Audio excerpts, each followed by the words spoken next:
ছোট রুই মাছের বারবিকিউ করব। মাছটা এখন ধুয়ে নিচ্ছি।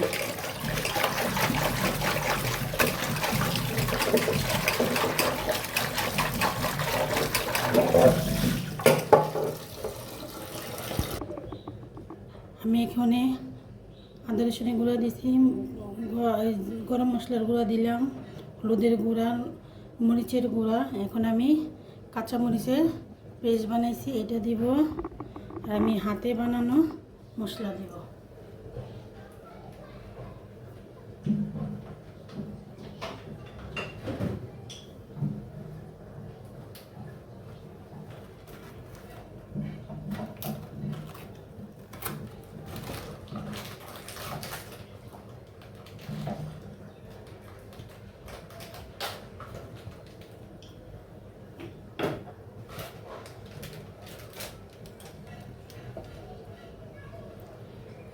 হাতে বানানো মশলা এটা দিয়ে দিলাম।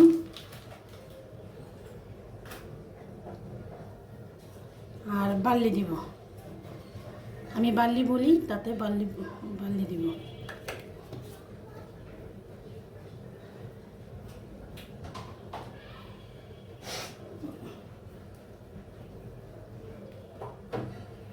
আর একটু সরষের তেল দিয়ে দিব।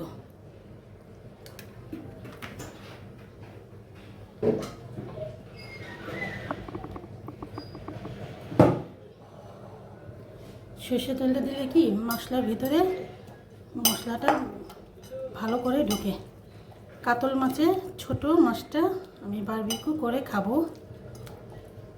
সব মাছ দিয়ে করা যায়, শুধু তেলাপিয়া মাছ দিয়ে করা যায় এটা ঠিক না। খেলে সব মাছ দিয়ে খাওয়া যায়। দেখেন আমি কিভাবে মাছটা কেচে নিয়েছি, যে সুন্দর করে মাছটা কেচে নিয়েছি।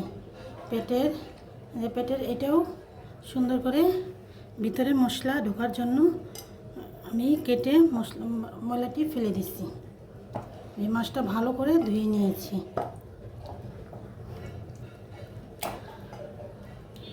এই বারবিকিউটা ইদা ভাজতে হয়, আমি এটাতে ভাজবো না, আমার এটা নেই, আমি তাওয়াতে ভাজবো।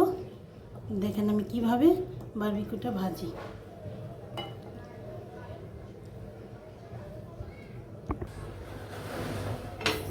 আমি এখন তেলটা গরম দিয়ে দিয়েছি, এখন মাছটা দিয়ে দেব। বিসমিল্লাহ। যেভাবে মাছটা আমি ফ্রাই করি, দেখেন ছোটোখাটো জিনিস দিয়ে খাবার এত টেস্ট করা যায় ধারণা ভাই। আমি সস খুবই কম খাই, সসটা আমার ভালো লাগে না। আমি চেষ্টা করি ঘরে বানিয়ে খাই। আপনারা দোয়া করবেন। মেয়ে মানুষ, আমি মেয়ে মানুষরা বলে কিছু করতে পারে না। দেখি চেষ্টা করতে তো দোষ নেই, যেটা করতে পারি পর্দার ভিতরে থেকে। আপনারা দোয়া করবেন।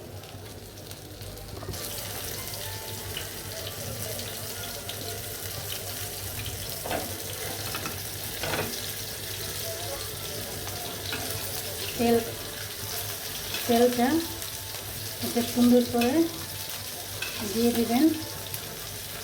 হালকা জালে বাঁচতে হবে, মানে ভিতরে কাঁচা থাকবে।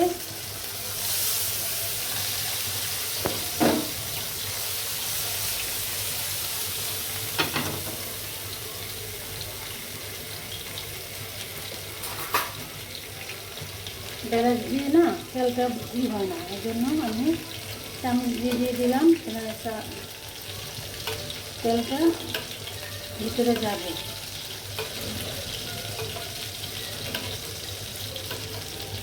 কাতল মাছের ছোট মাছ বারবিকিউ করা যায়, খাইলে সব মাছ দিয়ে খাওয়া যায়, শুধু তেলাপিয়া মাছ দিয়ে না। সব মাছ দিয়ে আপনি খেতে পারবেন, খুব সুস্বাদু হবে। আমি আবারও উল্টিয়ে দিচ্ছি।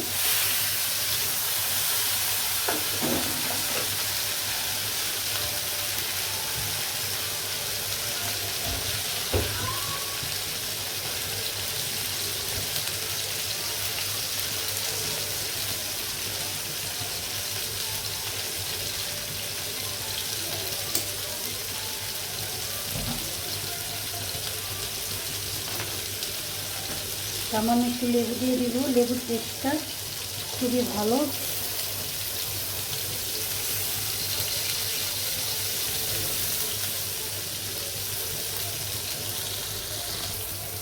দেখেন মাছটার কালার কত সুন্দর আসছে।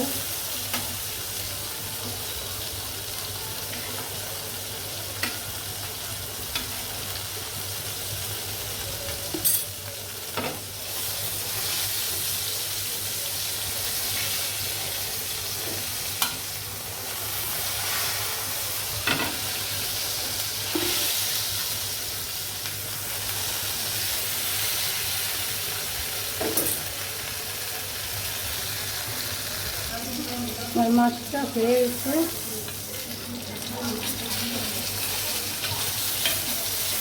দেখুন কত সুন্দর আছে মাছটা, আমার হয়ে গেছে।